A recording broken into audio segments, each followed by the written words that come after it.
Hi everyone, welcome to Cracked. Today, I will tell you quick hacks on how you can start networking without feeling sleazy, needy, or even greedy. But before that, let me tell you about my engineering freshers party.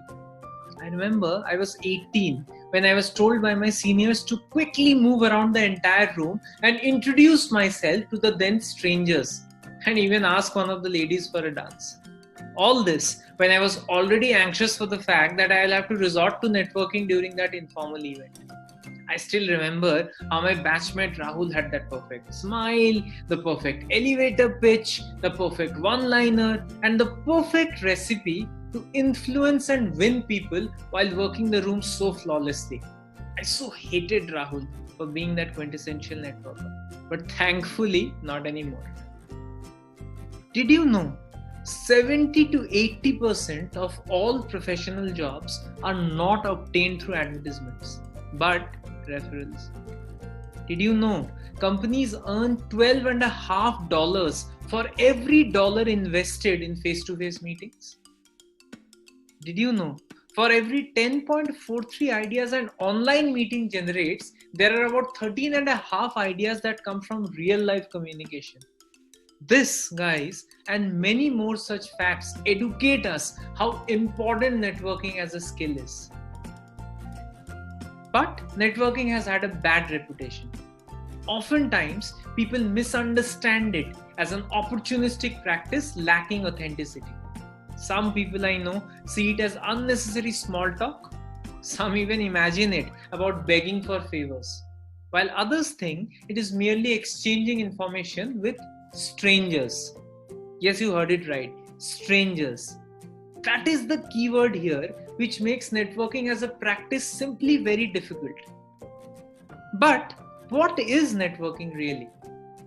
Networking, as defined in the dictionary, as you say, involves establishing and developing long-term relations of mutual benefit with people, often your friends, that you have met in different places. Whether you're part of a sports league, attending a conference, in the queue to order a morning coffee, you can make a lifetime connection. There are always networking opportunities all around for those who are intentional about creating networks. Mind you, you don't have to register yourself for every seminar or engage in several professional associations to meet new people. You can simply start by connecting with individuals who were once your friends, and over time you've lost touch with them. Could be due to professional, geographical, or situational distances. Today, I hereby present to you 6 hacks to start the skill of networking. Step 1. Take half an hour to jot down your old lost connections. Think last job, think college, think school, maybe your favorite coaching session, maybe even think childhood. Step 2. Make the move. Call them, email them, text them, and ask them how they are, and not what they are doing right now on professional front. Step 3. Find a common ground. There should be common hobbies, maybe shared passion, maybe mutual interest. That's why you were friends in the first place anyway. Step 4. Meet them. Could be virtually, could be physically. This is most important, guys. And meet again. This will reinstate your relationship. Step 5. Discover friends of friends.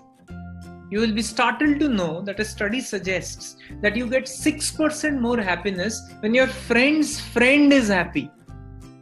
I mean, just to put things into perspective, you just get 2% more happy with a $10,000 annual raise. And last, step 6, keep in touch. Many of us say this word when we end a conversation or a great day or a good meeting. Real networkers actually do that. They actually stay in touch. I leave you today with this old saying which we have been told multiple times when we were teenagers. Show me your friends and I will tell you your future. Have a great time, network.